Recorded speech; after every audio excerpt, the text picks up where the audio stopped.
बिस्मिल्लाहिर्रहमानिर्रहीम। अस्सलाम वालेकुम। Welcome to day 31। आज हम जो टॉपिक डिस्कस करने वाले हैं वो है run levels and target units. इनका ताल्लुक असल में सिस्टम जो प्रोसेसेस होते हैं उनके साथ है। तो हम इनको थोड़ा सा एक्सप्लोर करते हैं। तो आज भी हम जो डिस्कस कर रहे हैं ये असल में कॉन्सेप्चुअली तो चीज़ें काफ़ी हैवी हैं, बट इनको जब हम प्रैक्टिकली करेंगे तो ये बहुत लाइट वेट है। तो कॉन्सेप्चुअली इसका मतलब है हमें चीज़ें अगर क्लियर हो जाए तो फिर हम बड़े इजीली इनको प्रैक्टिस कर सकते हैं।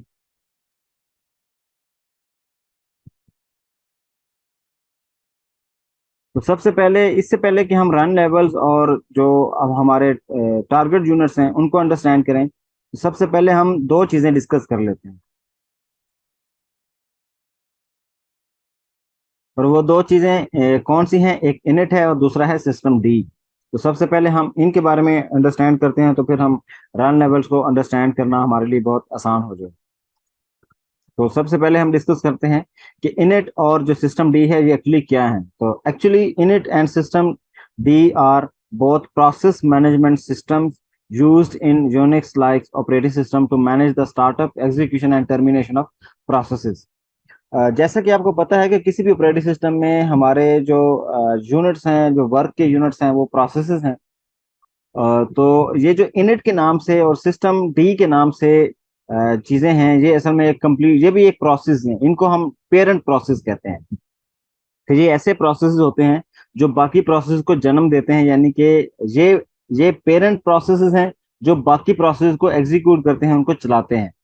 तो इसलिए हमें इनको पता होना चाहिए कि इनिट, अब हम डेफिनेशन दोबारा अगर देखें तो init and system D R both process management systems. ये कि प्रोसेसेस को मैनेज करने के ये पूरे पूरे सिस्टम्स हैं, क्योंकि इन्होंने ही किसी प्रोसेस को स्टार्ट करना है, किसी को एग्जीक्यूट करना है, किसी को टर्मिनेट करना है। तो जिस तरह सेकंड लास्ट लाइन में लिखा हुआ है कि कि ये यूनिक्स लाइक जो ऑपरेटिंग सिस्टम है उनके अंदर जितने भी प्रोसेसेस हैं उनको स्टार्टअप करने में, उनको एग्जीक्यूट करने में और उनकी टर्मिनेशन करने में ये अपना रोल अदा करते हैं।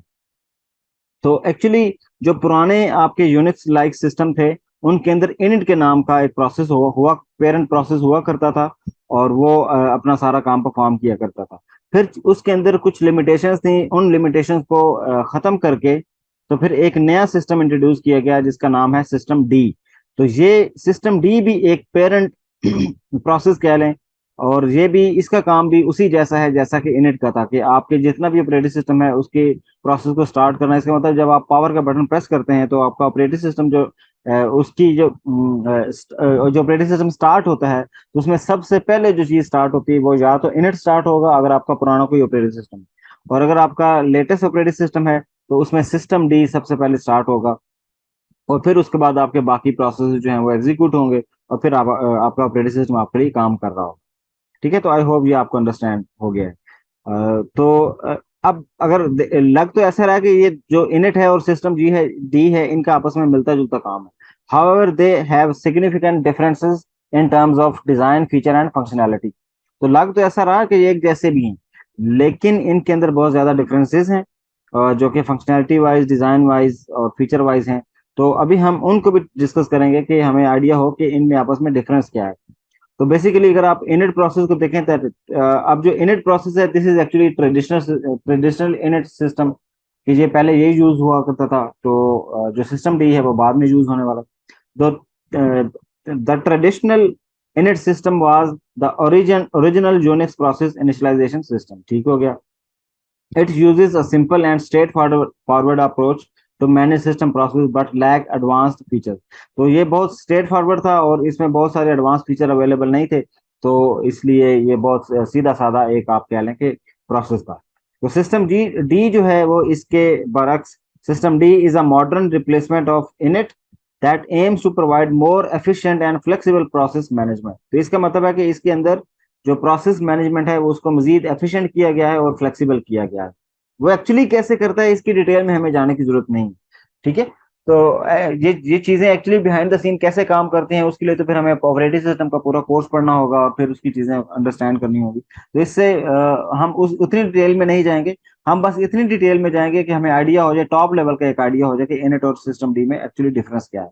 अच्छा, तो जो सिस्टम डी है, it adopts a complex design with the focus of parallelisation within the services, कि आपकी जो सर्विस की इनिशियलाइजेशन है उसको पैरेललाइज कर सके और डिपेंडेंसी ट्रैकिंग कर सके और रिसोर्स मैनेजमेंट कर सके। तो बेसिकली आपका जो सिस्टम इनिट था वो इस तरह की काम परफॉर्म नहीं कर सकता था, वो पैरेलल में बहुत सारे जो सर्विसेज हैं उनको इनिशियलाइज नहीं कर पाता था। तो सिस्टम डी में ये एक्चुअली ये चीज इंट्रोड्यूस की गई है। तो जैसा कि आप यहाँ देख रहे हैं कि ट्रेडिशनल जो इनिट सिस्टम है इट इनिशियलाइजेज प्रोसेसेस सिक्वेंशली, कि ये जितने भी प्रोसेस थे, फॉर एग्जांपल जब आपका सिस्टम स्टार्ट होता है, ऑपरेटिंग सिस्टम स्टार्ट होता है, तो उसमें बहुत सारे प्रोसेस एग्जीक्यूट करते हैं ताकि आपका सिस्टम अप हो सके और आपको डेस्कटॉप नजर आए, और इसके अलावा बाकी जो जितने भी पीछे बहुत प्रोसेस हैं वो अपना काम करते रहें। उन सारे प्रोसेसेस को ये इनिट जो है ये हमेशा सीक्वेंस की फॉर्म में या सीक्वेंशली एग्जीक्यूट करता है, कि पहले एक करेगा, वो खत्म होगा, फिर दूसरे की बारी आएगी, फिर तीसरे की बारी आएगी। तो इस तरह सीक्वेंस में वो एग्जीक्यूट करता है, जिसकी वजह से आपका सिस्टम स्लो भी हो सकता है। ये स्लो होता था तो उसका जो बूट प्रोसेस था वो असल में स्लो होता था। तो जो सिस्टम डी है इसके अंदर इस चीज को एनहेंस किया गया और इसके अंदर इसको पैरेललाइज किया गया, ताकि जो आपके प्रोसेसेस हैं वो एक ही टाइम पर पैरेलल वे में एग्जीक्यूट हो सकें और आपका जो सिस्टम है वो जल्दी से जल्दी बूट अप हो सके। तो इस तरह आपका जो बूट अप टाइम है वो काफी इंप्रूव हुआ है सिस्टम डी के साथ। अच्छा, अब जो इनिट है, तो dependency management in init is limited, often requiring manual configuration of dependencies. अच्छा, समटाइम ऐसा होता है कि कुछ सर्विसेज जो आपके सिस्टम के अंदर चल रही होती हैं, जो कि बिल्ट इन सर्विसेज होती हैं, उनमें से कोई एक सर्विस किसी दूसरी पे डिपेंड कर रही होती है। तो ये जो डिपेंडेंसी वाला सिलसिला था ये काफी एक मुश्किल काम था और इसको कॉन्फ़िगर करना काफी टफ था इनिट के केस में। लेकिन सिस्टम डी ने क्या किया कि उन्होंने एक ये जो बताया हुआ है कि system D introduces explicit explicit service unit dependencies, कि ये जो सर्विस यूनिट का जो वर्ड है ना, दिस इज वेरी इंपॉर्टेंट। इसको कल हम थोड़ा सा और डिटेल में भी जाएंगे, यानी कि अगले सेशन में, क्योंकि अगले सेशन में हम जब देखेंगे कि ये जो सर्विसेज हैं, अगर मैंने अपनी कोई सर्विस बनानी हो तो कैसे बना सकते हैं, तो उस केस में हमें ये आइडिया हो जाएगा ये सर्विस यूनिट का क्या मतलब है। तो systemd introduces explicit service unit dependencies, making it easier to define and manage dependencies between services. तो ये एक्चुअली किस चीज का इस्तेमाल करता है, ये आपके एक खास किस्म का सर्विस यूनिट डिपेंडेंसी होती है। उनका इस्तेमाल करते हुए ये आपके जितने भी प्रोसेसेस हैं या डिफरेंट प्रोसेसेस हैं उनमें डिपेंडेंसीज आप इजीली मेंशन कर सकते हैं, एक सिंगल लाइन के अंदर आप मेंशन कर सकते हैं। तो इसका मतलब है कि इस चीज को मॉनिटर करना या इस चीज को हैंडल करना ये बहुत ईजी हो गया। Services can be ordered based on their requirements and relationship. तो वो आपकी चॉइस है, वो आपको खुद ही आपकी रिक्वायरमेंट पे डिपेंड करता है कि कौन सी सर्विस पहले चलनी चाहिए और कौन सी बाद में चलनी चाहिए। मसलन फॉर एग्जांपल आपने कोई एक एप्लीकेशन पाइथन में क्रिएट की है और वो डेटाबेस यूज करती है, तो आप डेटाबेस की सर्विस भी एक सर्विस है और आपकी पाइथन की एप्लीकेशन जो है, लेट्स से आप उसे भी एक सर्विस बनाना चाहते हैं। तो आप ये दोनों अगर सिस्टम डी इनको चलाएगा तो पैरेलल में चला देगा, लेकिन हमें ये पता है कि जो आपका पाइथन की एप्लीकेशन है उससे पहले आपका डेटाबेस रेडी होना चाहिए ताकि वो उसे यूज कर सके। तो उस केस में हम इनके दरमियान डिपेंडेंसी जो है वो इजीली क्रिएट कर सकते हैं।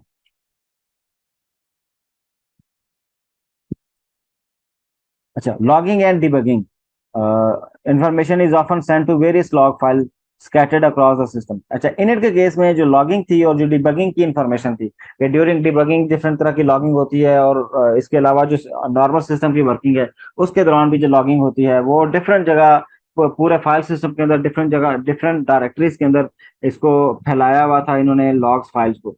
तो वो काफी, उसको अगर आपने लॉग मैनेजमेंट करनी हो, जरा लॉग देखनी हो, तो फिर एक जो है नेट सिस्टम एडमिन है उसको बहुत सारी डायरेक्टरीज में और बहुत सारी फाइल्स पे जाके डिग डाउन करना पड़ेगा और फिर उसको रूट प्रॉब्लम को आइडेंटिफाई करना पड़ेगा।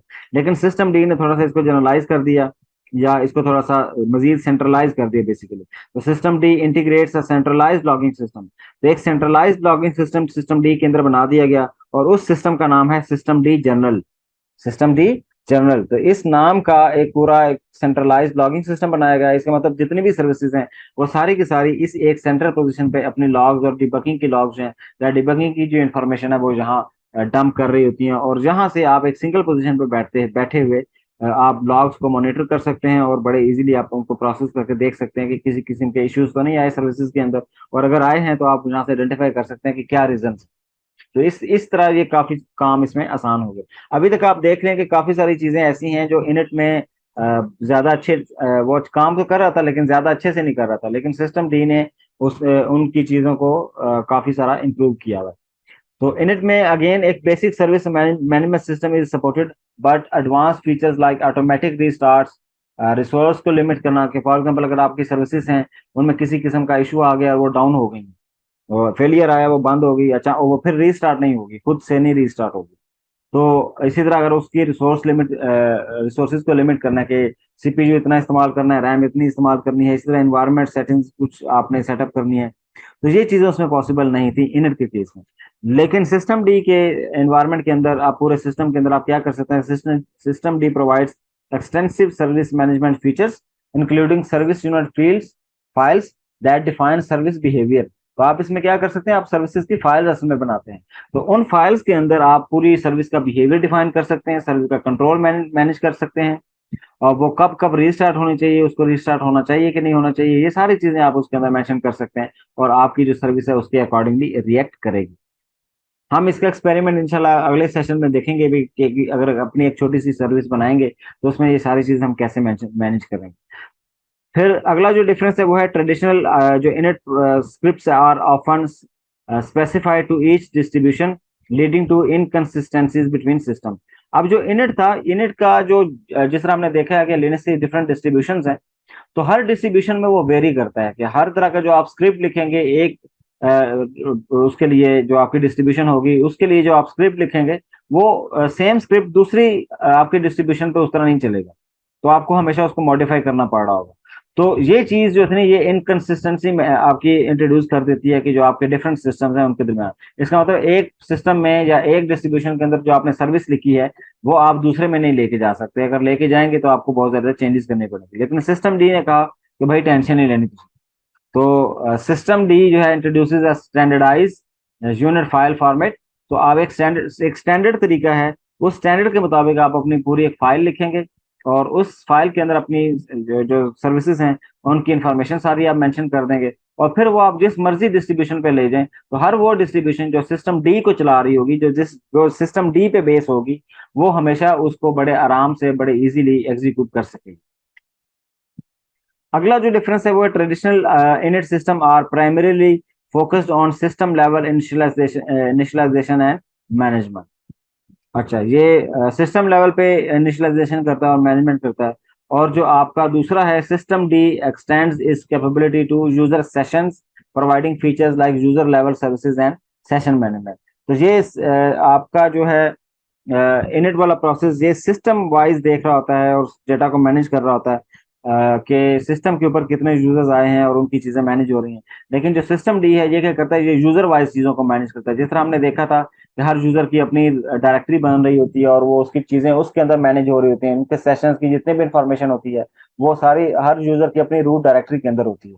तो इस तरह जो सिस्टम डी है वो चीजों को सेपरेटली यूजर लेवल पे चीजें मैनेज करता है, ताकि कि चीजें जो है ना वो एक दूसरे के साथ वो मिक्स ना हो जाए। तो ये काफी एक अच्छा इसका इनका सेटअप था। तो ये चंद आप हमारे डिफरेंसेस थे जो इनिट और जो सिस्टम डी है इनके। ये याद रहे कि सिस्टम डी एंड इनिट जो हैं ये एक जैसे ही काम करते हैं, लेकिन system D is actually improved version of init, यानी कि इनिट को इम्प्रूव किया गया और सिस्टम डी के नाम का एक नया जो है पेरेंट एक एक पूरा सिस्टम जो है वो इंट्रोड्यूस किया गया, प्रोसेस मैनेजमेंट सिस्टम इंट्रोड्यूस किया गया, ताकि वो सारी चीजें को वो प्रोसेस को अच्छे से और सर्विसेज को और प्रोसेस को अच्छे से मैनेज कर सके। अब हम अपने असल टॉपिक की तरफ आते हैं कि जो हमने रन लेवल्स और टारगेट यूनिट्स की बात की थी ये क्या है। तो असल में इन दोनों का हमारे जो पिछले दोनों चीजें थी टर्म्स थी इनके साथ बहुत गहरा ताल्लुक है, तो इसलिए मैंने सबसे पहले आपको इंट्रोड्यूस की। अच्छा जी, तो सबसे पहले तो हम इन रन लेवल और टारगेट यूनिट्स के बारे में बात करते हैं। Run levels and target units are concepts, पहले नंबर पर तो ये कॉन्सेप्ट्स हैं used for managing the operational states of Unix like operating system. कि आपका जो यूनिक्स लाइक ऑपरेटिंग सिस्टम है उसके अंदर जो ऑपरेशनल स्टेट्स हैं, कि आपका जो पूरा ऑपरेटिंग सिस्टम जब ऑपरेट कर रहा होता है तो वो कैसे कर रहा होता है, उसके अंदर कौन कौन सी सर्विसेज चल रही होती हैं, कौन कौन सी चलेंगी कौन सी नहीं चलेंगी, इस सारी चीज को हम क्या कहते हैं, ऑपरेशनल स्टेट। इन तो ये जो आपके रन लेवल्स या कह लें कि आपके टारगेट यूनिट्स हैं, ये एक्चुअली इन स्टेट्स को मैनेज करते हैं, या इन स्टेट्स को मैनेज करने के लिए इस्तेमाल किए जाते हैं कि अगर हमारा ऑपरेटिंग सिस्टम किसी खास स्टेट में चल रहा होगा, तो इसका मतलब है वो उस खास पर्टिकुलर स्टेट के अंदर कुछ सर्विसेज को चलाएगा और कुछ को नहीं चलाएगा। फिर वो अगर किसी दूसरी स्टेट में चला गया तो फिर वो कुछ और चीजें ऑन कर देगा और कुछ और चीजें ऑफ कर देगा।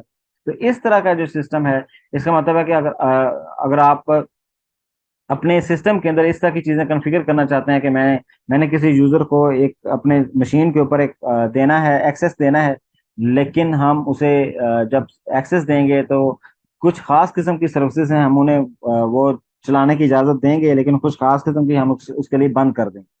तो ये फिर क्या होगा, ये आप असल में रन लेवल या टारगेट यूनिट्स जो हैं वो डेवलप कर रहे होंगे, और फिर उनको उन रन लेवल या टारगेट यूनिट्स के अंदर काम करने की इजाजत दे रहे हैं। ठीक है। तो अगर देखा जाए तो ये दोनों जो चीजें हैं ना, run levels and target units, ये आपस में मिलती जुलती चीजें ही हैं, लेकिन स्टिल इनमें डिफरेंस है। ठीक है। आगे जाके मैं बताऊंगा कि इनमें क्या डिफरेंस है। ठीक है। They differ in their implementation and capability. तो सबसे पहले तो इनमें डिफरेंस ये है कि जो रन लेवल्स हैं, इनको इम्प्लीमेंट करने का, रन लेवल्स और टारगेट यूनिट्स जो हैं, इनको इम्प्लीमेंट करने का जो तरीकाकार है वही सबसे पहले डिफरेंट है, और फिर इनकी जो कैपेबिलिटीज हैं वो भी डिफरेंट है। तो ये हम आगे जाके देखेंगे कि इनकी क्या कैपेबिलिटीज हैं और ये आपस में कैसे डिफरेंट। अच्छा, अब हम सबसे पहले बात करते हैं run level. Run level actually क्या होता है? Run level is an operational level describing, मैंने जैसे पहले बताया था कि ये ऑपरेशनल स्टेट होती है, ठीक है ना। ये ऑपरेशनल लेवल है कि कौन किस लेवल पे आपका जो ऑपरेटिंग सिस्टम है वो काम कर रहा है। ठीक है। It is an operational level describing the state of init and the whole system. जो आपका इनिट प्रोसेस था, एक्चुअली ये सारी स्टोरी इनिट के साथ है। तो ये रन लेवल्स होते हैं ना, they are basically associated with init process, या इनिट जो प्रोसेस मैनेजमेंट है ये इसके साथ एसोसिएटेड होते हैं। इसका मतलब है कि जो रन लेवल्स की जब हम बात करेंगे तो रन लेवल्स का मतलब क्या है? ऑपरेशनल स्टेट्स, कि आपका जो ऑपरेटिंग सिस्टम है वो किस मोड में, किस स्टेट में ऑपरेट कर रहा है। तो वो उस ऑपरेटिंग सिस्टम पे अगर इनिट चल रहा है, तो एक्चुअली आप इनिट का ही एक स्टेट मैनेज कर रहे हैं, कि भाई जो आप इनिट साहब को बता रहे हैं कि भाई साहब, आपने जब एग्जीक्यूट होना है और आपने इस लेवल में जब एग्जीक्यूट होना है, तो आपने इन सर्विसेज को चलाना है और इन सर्विसेज को बंद रहने दें। इसका मतलब आप इस पर्टिकुलर स्टेट में हैं। इसी तरह अगर आप एक स्टेट से दूसरी स्टेट में चले जाते हैं, तो फिर आपने इन इन सर्विसेज को मजीद ऑन कर देना है और बाकी आपने सर्विसेज बंद रहनी रखनी। ठीक है। तो ये बेसिकली काम है। तो आप इस डेफिनेशन को दोबारा अगर रीड करें तो run level is an operational level describing the state of init and the whole system with respect to the services it is currently running. तो जो आपकी करंटली मशीन के ऊपर सर्विसेज रन हो रही होंगी ना, तो बेसिकली वही आपकी स्टेट को मैनेज डिफाइन कर रही हैं, कि भाई इस टाइम लेट से आपका ऑपरेटिंग सिस्टम है, जब वो एग्जीक्यूट होता है तो उस पर लेट से 100 सर्विसेज चलती हैं। उन 100 में से लेट से अगर आप एक खास किस्म के लेवल पे हैं तो उसमें से सिर्फ 20 चल रही होंगी। तो अब जब आप 20 सिर्फ चल रही होंगी, बाकी आप बंद रखेंगे, तो आप कहेंगे ये एक खास किस्म के लेवल पे है। वो कौन से लेवल होते हैं वो मैं आगे जाके बताता हूँ। तो लेट से एक एक खास किस्म का लेवल है, यानी कि फर्स्ट एक लेवल है। तो फर्स्ट लेवल पे आपने कहा जी 20 चलेंगी, अगर वो अगले लेवल पे पहुंचा, सेकंड लेवल पे लेट से पहुंचा, तो आप कहेंगे 10 और चला देंगे या 20 और चला दें। तो इस तरह करके जो सर्विसेज हैं, जो सर्विसेज का चलना है, जो डिफरेंट सर्विसेज का चलना है, वो एक्चुअली स्टेट को डिफाइन कर रहा होता है। और वो स्टेट असल में क्या, उस स्टेट को फिर हम क्या कहते हैं? उस स्टेट को हम रन लेवल कहते हैं। ये दो तीन चीजें आपस में ना लिंक्ड है। अब दोबारा देखें जरा, दोबारा देख लें, आपकी कितनी सर्विसेज चल रही हैं, ये जितनी सर्विसेज चल रही हैं ये आपके सिस्टम की स्टेट कहलाएंगी। और आप कौन सी, आप वो जो स्टेट है, इस स्टेट को हम रन लेवल कहेंगे। ठीक है जी। वो जिस स्टेट में आपका सिस्टम उस टाइम होगा, उसको हम रन लेवल कहेंगे। और ये जो रन लेवल्स होते हैं, they are associated with init. इसका मतलब है कि जो इनिट प्रोसेस मैनेजमेंट है, अगर आप उसको आपका ऑपरेटिंग सिस्टम उस सिस्टम को फॉलो कर रहा है, तो आपकी जो सर्विसेज की जो स्टेट मैनेजमेंट आपकी, लेट से कह रहे हैं, जो स्टेट मैनेजमेंट हो रही है वो रन लेवल्स की मदद से हो रही है। अच्छा, ये एक उसी बात को एक और अंदाज में कहा हुआ है और शॉर्ट फॉर्म में कहा हुआ है, run level is basically a mode or state in which a Linux system operates. कि आपका एक ये मोड है, कि किस मोड में आपका ऑपरेटिंग सिस्टम काम कर रहा है या किस स्टेट में वो काम कर रहा है। तो असल में इनको हम रन लेवल्स कहते हैं। तो run levels are identified by numbers. तो ये बेसिकली कुछ नंबर्स होते हैं जो इन रन लेवल्स को डिफाइन कर रहे होते हैं कि अच्छा आप इस टाइम कौन से रन लेवल पे हैं। तो ये नंबर हमारे असल में इस टेबल के फॉर्म में गिवन है। तो टोटल 7 रन लेवल्स होते हैं, 0 से लेकर 6 तक। ठीक है, तो अब हम एक एक को भी डिस्क्राइब कर लेते हैं और देख लेते हैं कि ये क्या होता है। सबसे पहले तो देखें, जो आपका रन लेवल 0 होता है, ये शट डाउन द सिस्टम होता है, कि आपका सिस्टम शट डाउन हालत में है। जिसका मतलब जब आपका सिस्टम शट डाउन हालत में है और आपकी कोई सर्विस भी नहीं चल रही, इवन कि इनिट वाली सर्विस भी बंद है, तो आप कौन से लेवल में हैं? तो आप असल में रन लेवल 0 में है। तो ये आपके सिस्टम की स्टेट डिफाइन कर रहा है कि जब कोई भी सर्विस नहीं चल रही, कोई भी सर्विस नहीं चल रही, इनिट बजाते खुद भी नहीं चल रहा, तो उस रन लेवल को हम क्या कहेंगे? 0 के। अच्छा, अब अगर आपका सिस्टम चल पड़ा, उसको आपने ऑन किया और वो रन लेवल 1 में चला गया, तो फिर क्या होगा? It is a single user mode, so only the root can access. ये सिंगल यूजर मोड है। जिस तरह आपने देखा है कि हम एक मशीन के ऊपर मल्टीपल जो यूजर्स हैं वो at a time log in कर सकते हैं with the help of even के एसएसएच कर सकते हैं, कि एक बंदा आपका जो है वो किसी डेस्कटॉप पे यूज कर रहा है, जो भी ऑपरेटिंग सिस्टम है, और दूसरा उसको एसएसएच कर पा रहा है, तीसरा भी एसएसएच कर पा रहा है। तो एक टाइम पे एक मशीन को मल्टीपल लोग नॉर्मली एसएसएच कर पाते हैं। उसकी क्या वजह है वो भी थोड़ी देर में आपको आइडिया हो जाएगा। लेकिन अगर आपने अपने ऑपरेटिंग सिस्टम को रन लेवल 1 में चला दिया, तो आप ये कह रहे हैं कि भाई इस टाइम ये सिंगल यूजर के लिए चलेगा, सिंगल यूजर के मोड पे चलेगा, और वो रूट के तौर पे चलेगा, कोई और यूजर इस पे नहीं चलेगा। आपने देखा होगा कि जब आप किसी भी मशीन पर लिनक्स इंस्टॉल करते हैं, तो वो आपसे एक खास किस्म का यूजर नेम और उसका पासवर्ड भी पूछता है, तो वो आपका यूजर नेम और पास यूजर क्रिएट करके आपको लॉगिन करने की इजाजत देता है। तो जब आप लॉगिन कर रहे होते हैं, तो उस टाइम कम से कम 2 यूजर तो आपकी मशीन पे एग्जिस्ट कर रहे होते हैं, एक आपका रूट वाला और एक आपने जो अपने नाम का क्रिएट किया होता है। लेकिन ये इस रन लेवल पे, जो रन लेवल 1 है, इस पे अगर आप काम कर रहे हैं, तो आप समझ जाएं कि सिर्फ रूट काम कर सकता है, बाकी इसके अलावा कोई नहीं कर सकता। तो it simply does not configure the network interface. अच्छा, अब यहाँ एक और चीज भी आ गई कि अगर आप इस रन लेवल पे हैं, तो जो आपके इंटरनेट की सर्विस है, यानी कि ना आपके ऑपरेटिंग सिस्टम के अंदर वो वाली सर्विस जो इंटरनेट को चलाती है, वो बंद हो जाएगी, वो नहीं चल रही होगी। And user can define it as non root user. ठीक है, तो ये ज्यादा इंपॉर्टेंट बात नहीं है, लेकिन ये ज्यादा इंपॉर्टेंट है कि सबसे पहले ये कि ये रूट के तौर पे काम कर रहा होगा, आपका जो यूजर वो रूट के लिए काम कर रहा होगा।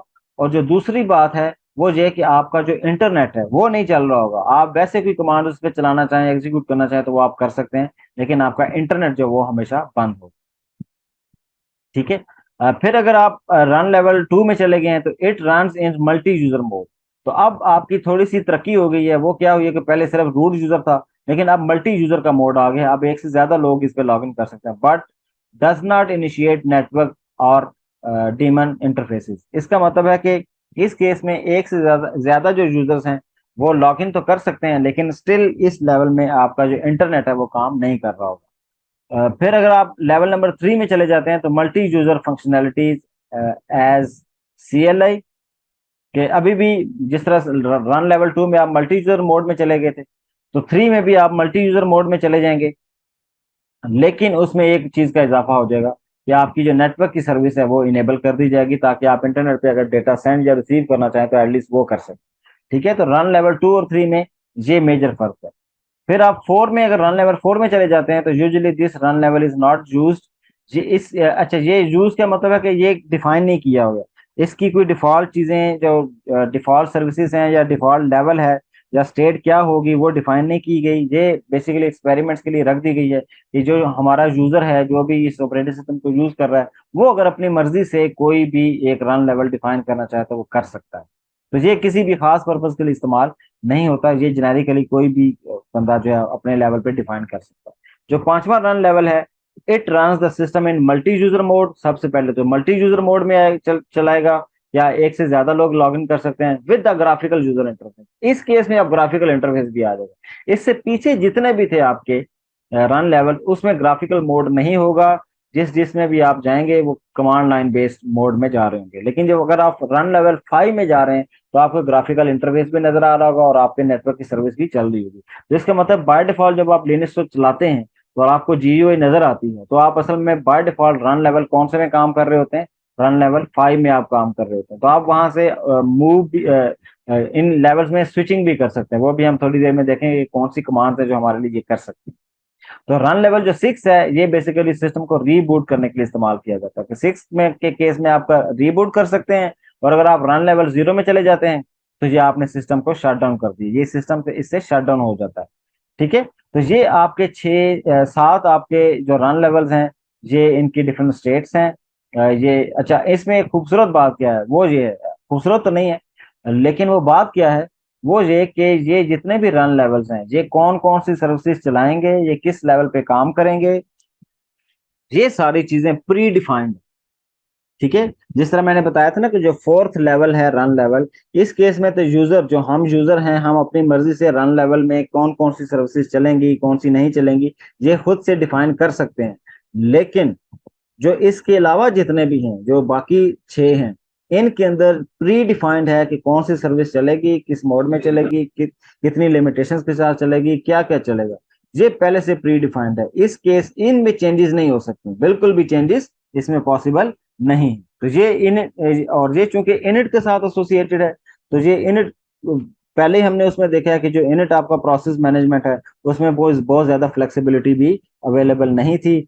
यही वजह है कि रन लेवल्स के अंदर भी बहुत ज्यादा फ्लेक्सिबिलिटी नहीं है, सिर्फ एक रन लेवल में फ्लेक्सिबिलिटी है, बाकियों में फ्लेक्सिबिलिटी नहीं है। अच्छा, run levels are associated with specific directories. अच्छा, ये जो रन लेवल्स हैं, इनकी हर एक रन लेवल की अपनी अपनी अपनी एक डायरेक्टरी है, और उस डायरेक्टरी के अंदर उसकी जो स्क्रिप्ट्स हैं और कुछ कॉन्फ़िगरेशन फाइल्स हैं वो पड़ी होती हैं, और उनको आप देख भी सकते हैं। और उन डायरेक्टरी के खास स्पेसिफिक ऑर्डर में नेम भी होते हैं कि दीज डायरेक्टरीज आर RC0। तो इसका मतलब जो रन लेवल आपका जीरो होगा उसकी फाइल का नाम, उसकी डायरेक्टरी का नाम है RC0.D। इसी तरह RC1 है जो 1 वाले का है, इसी तरह करते करते RC6.D जो है, ये आपकी आखिरी वाला जो रीबूट वाला है, ये उसकी आपकी डायरेक्टरी है। और ये पड़ी कहाँ होती है सारी की सारी फाइल डायरेक्टरीज, ये /etc के अंदर पड़ी होती है। तो इसका मतलब अगर आप अपना फाइल सिस्टम को एक्सप्लोर करें और /etc में जाएं, तो /etc के अंदर आपको ये इस नाम की अगर डायरेक्टरीज नजर आ रही हैं तो इसका मतलब है कि ये रन लेवल्स के लिए आपने डिफाइन की है।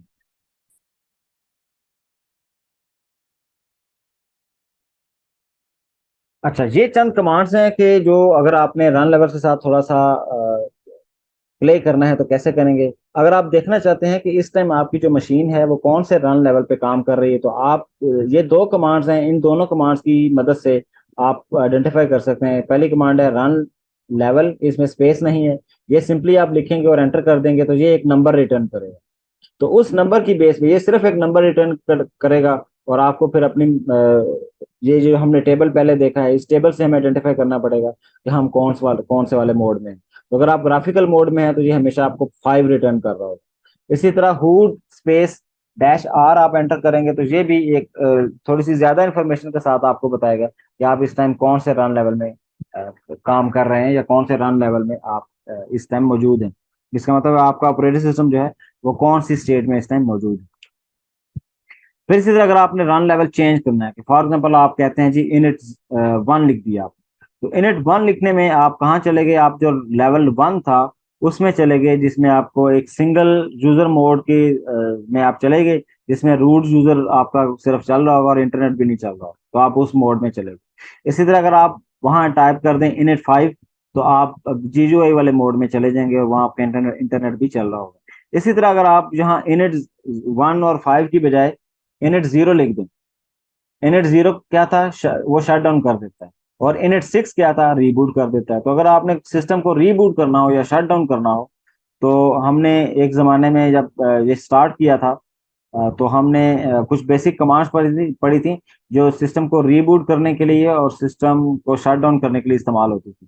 तो वो कमांड्स अपनी जगह बिल्कुल इस्तेमाल हो सकती हैं, लेकिन अगर आप ये इनिट वाली कमांड्स भी यूज करना चाहें, रन लेवल्स वाली कमांड यूज करना चाहें, तो इनकी मदद से भी अपने सिस्टम को रीबूट कर सकते हैं और शट डाउन कर सकते हैं। तो इनिट 0 लिखेंगे तो शट डाउन हो जाएगा, इनिट 6 लिखेंगे तो वो रीबूट हो जाएगा। अच्छा, अब हम बात करते हैं टारगेट यूनिट्स। तो target units are also operational states. आप देखें सिमिलैरिटी क्या है, जो आपके रन लेवल्स थे वो भी ऑपरेशनल स्टेट को ही मेंशन कर रहे थे, वो भी ऑपरेशनल स्टेट को रिप्रेजेंट कर रहे थे। ये जो टारगेट यूनिट्स होते हैं ये भी ऑपरेशनल स्टेट्स को ही रिप्रेजेंट करते हैं, but they offer more flexibility and granularity. ठीक है, ये थोड़ी सी ज्यादा डिटेल और फ्लेक्सिबिलिटी हमें प्रोवाइड करते हैं। तो each target unit represent a specific system state. ये हमने पहले भी जैसे देखा है कि हर जो हमारा रन लेवल होता है वो एक सिस्टम की खास स्टेट को रिप्रेजेंट कर रहा होता है। तो सेम इसी तरह जो आपके टारगेट यूनिट होते हैं ये भी आपके ऑपरेटिंग सिस्टम की एक खास स्टेट को रिप्रेजेंट कर रहे होते हैं। And they can be customised to start or stop specific services and dependencies. इसकी सबसे खूबसूरत बात ये है कि हमने देखा था कि जो हमारे रन लेवल थे उसमें चीजें प्री डिफाइंड थी, उसमें हम हमारे पास फ्लेक्सिबिलिटी नहीं थी। जो सर्विसेज जिस रन लेवल में चलनी थी वो वही हमेशा चलेंगी, उससे प्लस माइनस नहीं हो सकती। लेकिन जो टारगेट यूनिट्स हैं ये क्या कहते हैं, आप एक तो डिफॉल्ट चीजें कुछ ना कुछ होंगी, कुछ डिफॉल्ट सर्विसेज होंगी कि हर टारगेट यूनिट के अंदर कौन कौन सी सर्विसेज चलेंगी, लेकिन आप एज ए यूजर उनमें से कुछ को इंक्रीज भी कर सकते हैं और कुछ को डिक्रीज भी कर सकते हैं। ये कैसे कर सकते हैं हम इसकी डिटेल में नहीं जाएंगे, ठीक है। लेकिन बस हम ये अंडरस्टैंड कर रहे हैं कि इन चीजों में एक्चुअली आपस में डिफरेंस क्या है। तो जो डिफॉल्ट चीजें हैं नॉर्मली हम उन्हीं को ही अक्सर इस्तेमाल कर रहे होते हैं, लेकिन ये बताने का पर्पज है कि अगर कल को कभी एडवांस लेवल पे आपको जरूरत पड़े कभी इन टारगेट यूनिट्स के साथ प्ले करने की और उनको थोड़ा सा मॉडिफाई करने की, तो दिस इज पॉसिबल कि आप टारगेट यूनिट्स को चेंज कर सकते हैं, लेकिन इनिट वाली जो चीजें हैं उन्हें चेंज नहीं कर सकते। अच्छा, ये मैंने टेबल आपको प्रेजेंट किया है। इस टेबल के अंदर मैंने रन लेवल्स को भी मेंशन कर दिया और कुछ टारगेट यूनिट्स हैं इनको भी मेंशन कर दिया।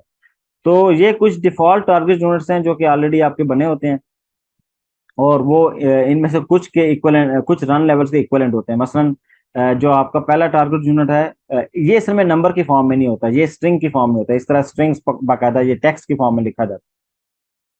तो जो आपका पहला टारगेट यूनिट है that is power of dot target. तो ये बिल्कुल पावर ऑफ का मतलब ही हमें समझ आ रहा है कि नाम से पता चल रहा है। तो ये रन लेवल 0 के इक्वल है। इसी तरह अगर आप operate in single user mode में जाना चाहते हैं तो आप रन लेवल 1 में यानी कि उसके इक्विवेलेंट रहना चाहते हैं कि टारगेट यूनिट में, तो आप रेस्क्यू डॉट टारगेट मोड में चले जाएंगे। अब जो मल्टी यूजर टारगेट है जो आपके रन लेवल 2, 3, 4 थे इसके अंदर हमने देखा था कि ये मल्टी यूजर वाले होते हैं। लेकिन उसमें थोड़ा सा आपस में डिफरेंस क्या था कि एक में आपका मल्टी यूजर होता है विद इंटरनेट और एक में विदाउट इंटरनेट, इस तरह की चीजें होती हैं।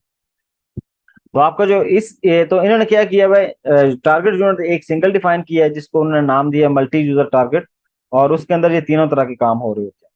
फिर जो आपका ग्राफिकल मोड है जिसको मैंने बताया था रन लेवल 5 जो है, उसके इक्वलेंट जो आपका टारगेट यूनिट है वो है ग्राफिकल डॉट टारगेट। तो इस मोड में अगर आप आएंगे तो आप ग्राफिकल मोड में आ चुके हैं। और जो आपका छठा है वो जो छठा नहीं है, बेसिकली जो पांचवा है, 1, 2, 3, 4, 5, जो पांचवा है वो रीबूट डॉट टारगेट है। ठीक है, तो इस रीबूट डॉट टारगेट का के टारगेट यूनिट को आप इस्तेमाल करते हुए इस वाले टारगेट यूनिट में काम कर सकते हैं। अब इसमें डिफरेंस क्या है, लग तो ऐसा रहा कि ये आपस में बिल्कुल सिमिलर है, लग बिल्कुल ऐसे ही रहा कि ये सिमिलर और एक लेवल पे काम कर रहे थे। तो इसका मतलब है जो आपके टारगेट यूनिट्स और जो रन लेवल्स हैं इनकी डिफॉल्ट जो सेटिंग्स है ना वो वही है। ठीक है, रन लेवल्स के अंदर जो सर्विसेज जो भी रन लेवल आपका जिस लेवल का भी है उसके अंदर जो सर्विसेज चलनी है टारगेट यूनिट्स के अंदर भी डिफॉल्ट वही है। लेकिन डिफरेंस क्या है, डिफरेंस ये है कि ये जो टारगेट यूनिट्स है, अगर आपको लगे कि टारगेट यूनिट नंबर जो आपका मल्टी यूजर टारगेट है इसके अंदर कुछ और सर्विसेज जो कि एक्चुअली रन लेवल्स में तो नहीं चल रही होती, लेकिन मैंने उनको इनेबल करना है, या कुछ जो ऑलरेडी चल रही है मैंने उसको डिसेबल करना है, तो उस केस में ये पॉसिबल है कि आप इसमें सर्विसेज को ऐड भी कर सकते हैं और सब्ट्रैक्ट भी कर सकते हैं। तो ये असल में खूबसूरत बात है।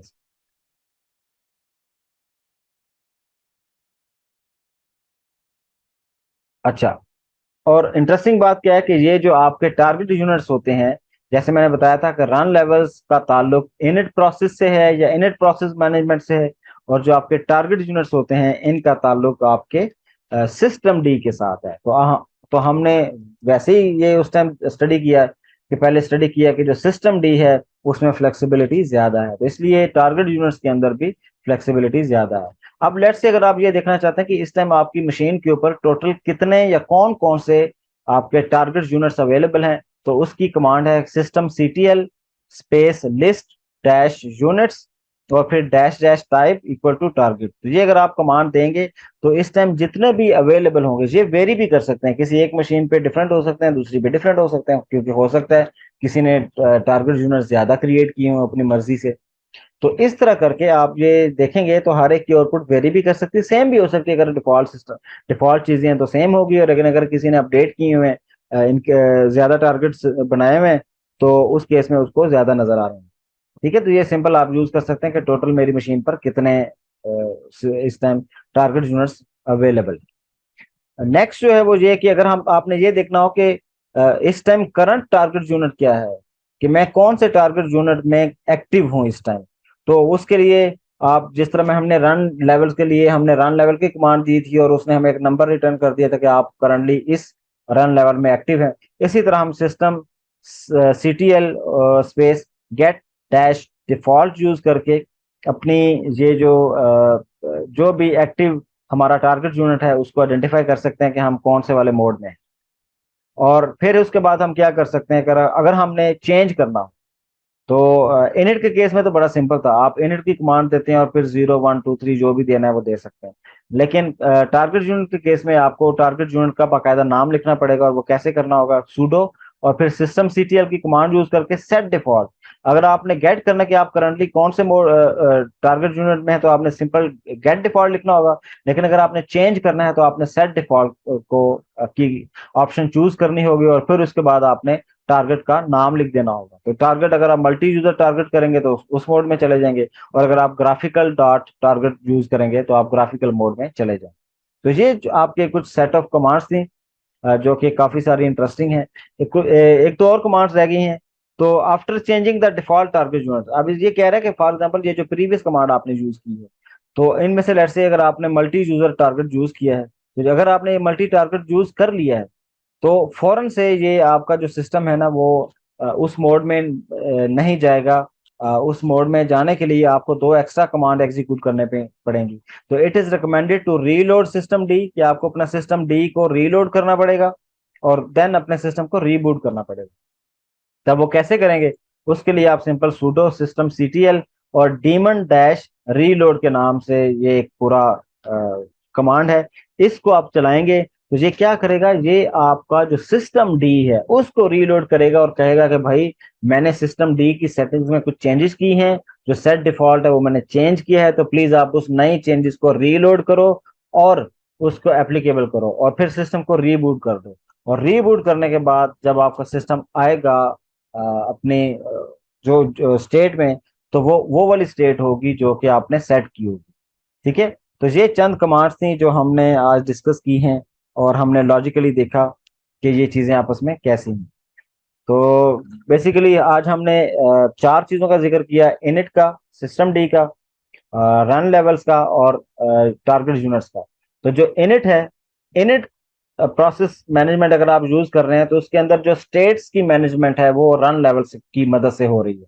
और इसी तरह अगर आप सिस्टम डी का प्रोसेस मैनेजमेंट यूज करते हैं, तो उस केस में जो आपकी ऑपरेटिंग सिस्टम की जो स्टेट्स हैं वो टारगेट यूनिट्स की मदद से उनकी मैनेजमेंट हो रही है। तो ये आपको बस क्लियर होना चाहिए कि कौन सी चीज हम किस लेवल पे यूज करते हैं। लेकिन इंटरेस्टिंग बात क्या है कि चूंकि हमारा जो जुबंटू ऑपरेटिंग सिस्टम है, इसके अंदर ये दोनों चीजें अवेलेबल होती हैं, कि आप ये दोनों चीजें यूज कर सकते हैं, और इनमें से कोई भी आप यूज कर रहे होंगे तो आप वो आपको इजाजत होगी यूज करने की। ठीक है, तो अभी हम थोड़ी सी प्रैक्टिस करते हैं और फिर हम देखते हैं आगे का लाया अमल। ओके जी, हम अपने टर्मिनल पे आ चुके हैं, तो अब हम यहाँ कुछ कमांड एग्जीक्यूट करते हैं। सबसे पहले मैं लिखता हूँ रन लेवल। तो अब ये देखें, इसने मुझे रन लेवल जो है नंबर N5 रिटर्न किया, यानी कि नंबर 5। तो नंबर 5 का क्या मतलब था, नंबर 5 का मतलब था आपका ग्राफिकल जो लेवल या graphical state of operating system. ठीक है, तो इसने मुझे बता दिया। तो अगर हम चेंज करके किसी और में जाएंगे तो फिर हमें अगर हम सेम कमांड देंगे तो फिर हमें उसके अकॉर्डिंगली नंबर को रिटर्न करेगा। ठीक है, तो दूसरी कमांड हमारी क्या थी कि हु स्पेस डैश आर। तो ये अगर आप लिखेंगे तो ये बस रन, ये थोड़ी सी डिस्क्रिप्शन ज्यादा दे देगा कि रन लेवल कौन सा है आपका 5 है, और ये टाइम स्टैम्प उसमें दे दिया कि इस टाइम आपने ये पूछा था। ठीक है, तो ये बेसिकली दो कमांड है जिससे आपको आइडिया होगा कि आप रन लेवल कौन से में इस टाइम ऑपरेट कर रहे हैं, ये एक्टिव कौन सा है। अब इसी तरह आप चेंज भी कर सकते हैं, मसलन मैं भी आपके सामने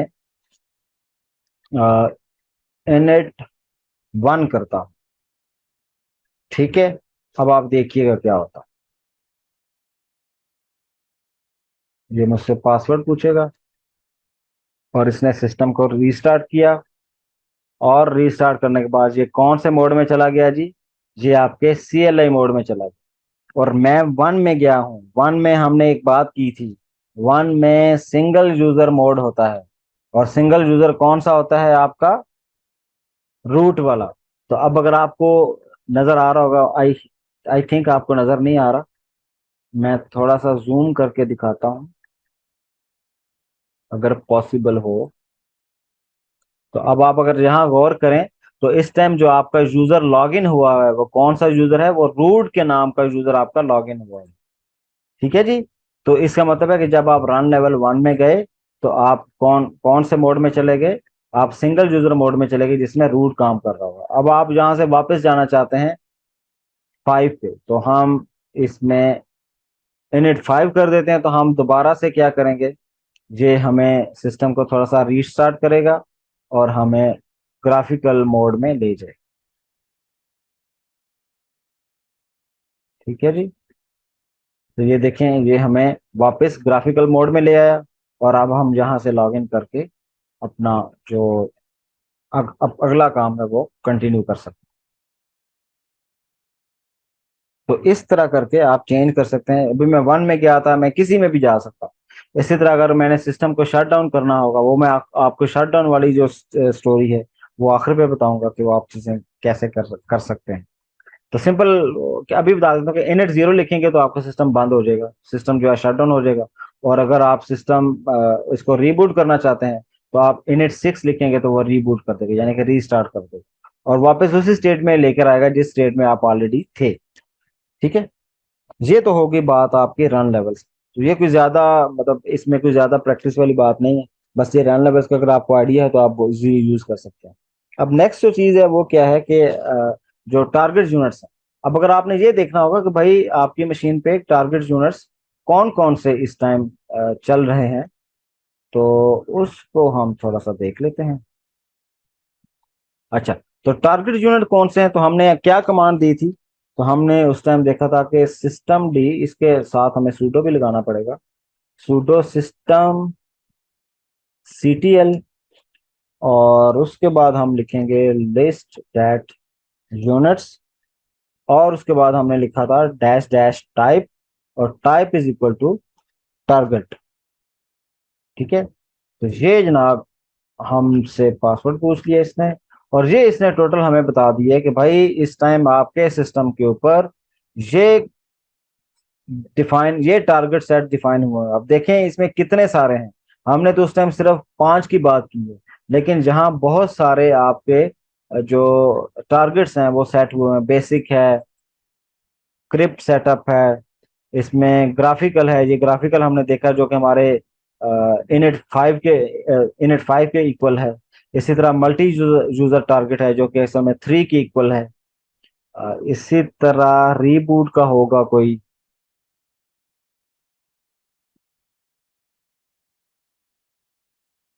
रीबूट के नाम से नहीं। अच्छा, इसके अंदर मुझे नजर नहीं आ रहा, तो मे भी ना हो। तो इस तरह हम क्या देख सकते हैं, हमने देख लिया कि हमारे सिस्टम के ऊपर इस टाइम कौन कौन से रन लेवल्स बने हैं, सॉरी रन लेवल नहीं, टारगेट यूनिट्स बने हैं।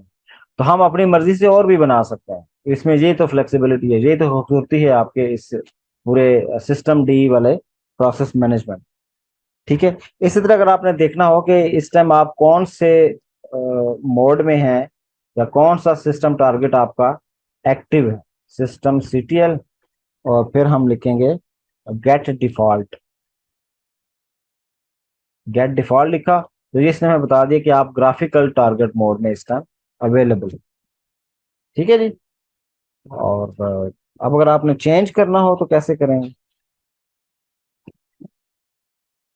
तो उसकी कमांड थी sudo, बल्कि मैं ऊपर वाली कमांड को ही कॉपी कर लेता हूँ कि सेट डैश डिफॉल्ट। ठीक है। और सेट डिफॉल्ट में हमने क्या लिखा? हमने लिखा जी मल्टी यूजर डैश टारगेट। ठीक है, ये मैंने लिखा, एंटर प्रेस किया। और अब हमने देखा था कि हमें दो और कमांड्स जो हैं वो एग्जीक्यूट करने पड़ेंगे। और वो कमांड कौन सी थी? वो हमने देखा था कि sudo system ctl, और हमने कहा था कि डीमन को लोड करना है, डीमन डॉट डैश रीलोड, एक हमने ये करना था। और फिर हमने sudo रीबूट करना था, रीबूट। तो अब ये देखिए मैंने रीबूट सिंपल लिखा और ये रीबूट करते। अब जब हम वापस आएंगे तो हम देखेंगे कि हमारा जो टारगेट लेवल है वो चेंज हो चुका होगा।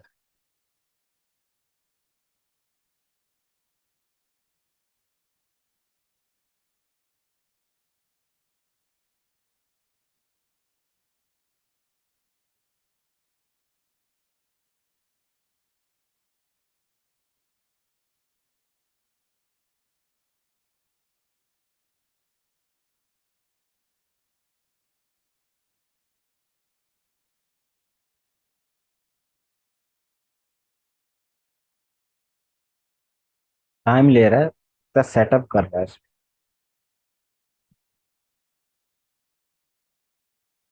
हाँ जी, हम आ गए। और जी जनाब, आपका सिस्टम आ गया। तो मैं कहता हूँ जी, मैं एज असद के तौर पे लॉगिन करना चाहता हूँ। पासवर्ड मेरा जनाब ये है। अच्छा, पासवर्ड पे नहीं मान रहा तो 12 से लॉगिन करते हैं। और हम ये कहते हैं कि ये पासवर्ड है, तो ये लॉगिन कर दिए।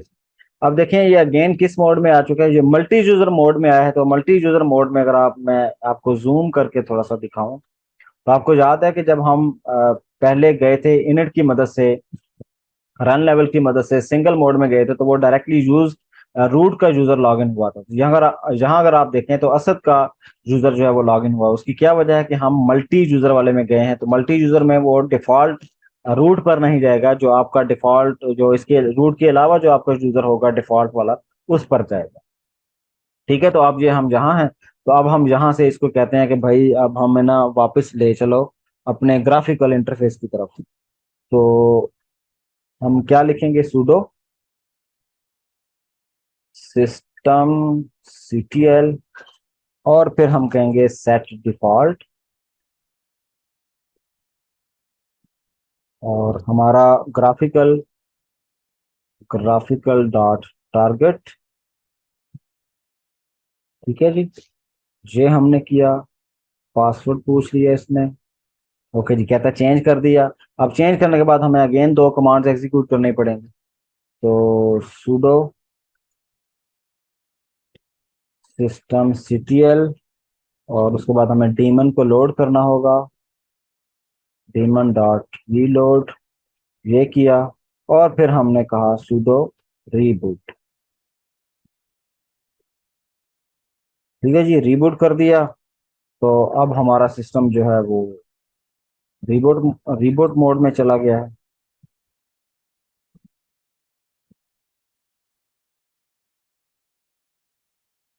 दोबारा सिस्टम स्टार्ट हुआ। तो अब हम देखेंगे कि इंशाल्लाह ये हमारा ग्राफिकल मोड में चला जाएगा।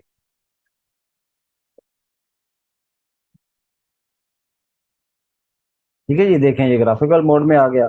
और अब हम बड़े मजे से ये यूज कर सकते हैं। तो इस तरह करके आप क्या कर सकते हैं कि आप डिफरेंट मोड्स में स्विच कर सकते हैं डिपेंडिंग ऑन योर रिक्वायरमेंट, और आप चीजें कर सकते हैं। ठीक है जी। तो ये बिल्कुल हम अपनी मशीन पे वापस आ चुके हैं।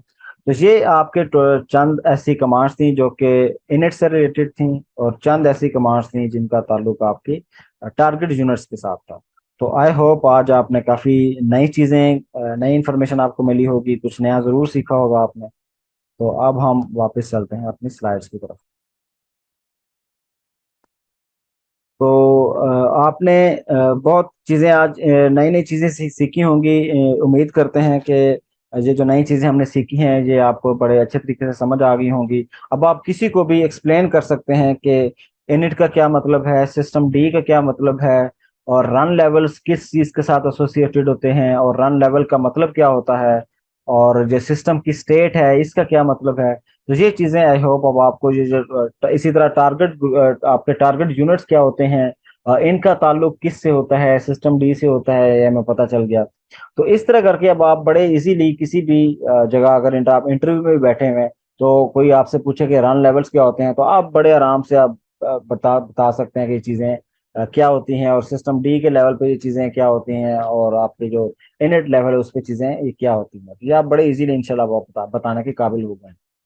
तो अगर आप ये इस काबिल हो गए हैं तो फिर मैं आपसे रिक्वेस्ट करूंगा कि आप लाजमी इस चैनल को सब्सक्राइब भी करें, ताकि इंशाल्लाह आगे आने वाले जो इंफॉर्मेटिव वीडियोस हैं वो आप तक पहुंचती रहें और आप चीज़ें सीखते रहें और ग्रो करते रहें।